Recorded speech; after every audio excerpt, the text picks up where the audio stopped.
madashani ayaa ahayd xaflad lagu caleema saarayay Chief Caaqil Cabdirasaaq Xuseen Cabdi Ciise oo ka mid noqon doona baahda cuqaash ee gobolkani Togdheer waxaana madashaasi soo buuxdaafiyay salaatiin cuqaal waxgarad siyaasiyiin haween iyo marti sharaf tiro badan cuqaal waxgarad iyo siyaasiyiintii goobtaasi ka hadlay ayaa caaqilka alla uga bariyay inuu u fudaydiyo xilka loo doortay Chief Caaqil dhalay Chief Caaqil dhalay sidaas ayuu ku dhigay hada yahay beesha xarbi dhammaan ka soo qaybgalayaasha waan mahad celinaynaa sida ay ugu soo hureen waqtigooda ay uga soo qayb galeen xafladda caleema saarka Cabdirasaaq Chief Xuseen Cabdi Ciise waan uga mahad celinaynaa anigu haddaan cuqaasha meesha ugu yimi aan nahayna waan soo dhaweynaynaa waan la shaqaynaynaa ilaahay ha fududeeyo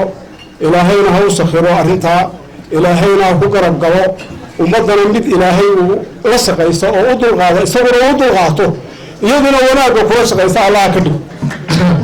waxa aad u yaab oo aad u yaab intii naasoo qof hadii la hadal harbi magintee lagu leeyahay qof garanayo mid qof ogna maleeyahay min quraho ninka ku cisayn doono oo ku dhaqi doonaana idin kuma jiro balse waxba ugu tala gashay uqaasha dadweynaha iyo madaxdhaqameedka naga sameeyo la weydiinayo haddii alla ka dhigo barlamaadka waxaan baa celinaynaa beesha reer xarbiye soo caleema saartay caaqilka Chief Caaqil Cabdirasaaq Xaaji Xuseen madashan bilan lagu soo casibay aad iyo aad dadka mahad celinaynaa ducadu aan kugu ducaynayo waxa weeyaan ilaahay xilka ku baastiro ilaahay ku sakhiro ilaahay ku baastiro waxaan soo dhaweynayaa oo u ducaynayaa oo haddii ilaahay kuu rooyahay la dardaarmaya waxa weeye Chief Caaqil Cabdirasaaq Chief Caaqil Xuseen Ciise Cabdi Ciise beeshii soo caleema saartay sida wanaagsan u soo agaasintay annagana nagu marti qaadayna waan uga mahad celinaynaa sida wanaagsan ay caaqilkooda Chief Caaqilkooda u karaameeyeen beesha reer xarbi waan uga mahad celinaynaa sida wanaagsan ay yeereen Chief Caaqil waa lagu celceliyay maanta tala wanaagsan waa lagu soo jeediyay halkii baa inaad buuxiso oo walaal baxnimo ku darto ee laga doonayaa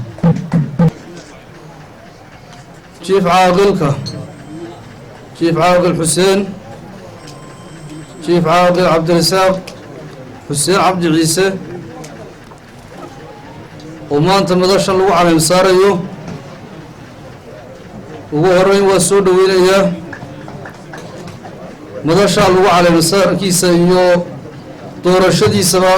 qayb baanu ka nahay waana soo dhaweynaa insha Allah taala Sultan Maxamuud Xaaji Xuseen Sultan Maxamuud Guleed Mire iyo Sultan Siciid Xaaji Ducaale ayaa iyaguna Caaqil Cabdirasaaq Xuseen Cabdi Ciise ku soo dhaweeyay baahda dhaqanka maanta waa maalin farxadeed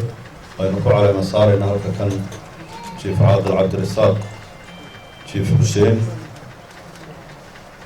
waxaynu ku soo dhaweynaynaa madasha dhaqanka ee cuqaasha Cabdi Ciise family aabihii marxuumkii ilaahay naxariis janno ha siiyo baa taariikhdiisa laga warramay anigu qoys ahaan waxaan u aqaanaa qoys wixii ay galaan ku wanaagsan hadday siyaasad galaan iyo hadday dhaqaale galaan iyo hadday dhaqan galaanba marka ugu horeysa waan kugu soo dhaweynaynaa golaha taliska dhaqanka ee beelaha habar jeclo yaad ku soo dhawaanaysaa waxaad ku soo dhawaanaysaa madax dhaqameedka iyo taliska beelaha Togdheer dabeetana taliska ila madax dhaqameedku waa taliskii beelaha weeyaan ka Soomaaliland baad ku soo biiraysaa ugu dambeyntii Chief Caaqil Cabdirasaaq Xuseen Cabdi Ciise ayaa uga mahadnaq beeshii soo dooratay iyo ergooyinka kala duwan ee ka soo qayb galay xafladda caleema saarkiisa waxaan leeyahay xilkan lay dhiibay uma baahna ambaliyada wuxuu u baahan yahay ducadiina ilaa maanta waa lay ducaynayay ilaahay waxaan ka baryaa inuu ii aqbalo oo ducadaas ilaahay aqbalo ilaahayna iiga dhigo midaanan ku fidmoobin dhibaatana aanay iiga iman aakhiradaydii iyo adduunkayga toonna ayaan ilaahay ka baryayaa intaas waa intaa waxaanan isku dayi doonaa haddii ilaahay ka dhigo sidaan mar kastaba cuqaashii iga soo horreysay iyo madax dhaqameedka iga soo horreeyey aan uga qaadan lahaa talo iyo tusaalo waxa laala wixii ay dheeryihiin ee ay iga horreeyeen ee waaya araga ayaan le Cabdullaahi Jaamac warbaahinta caalamiga SBC magaalada Burco.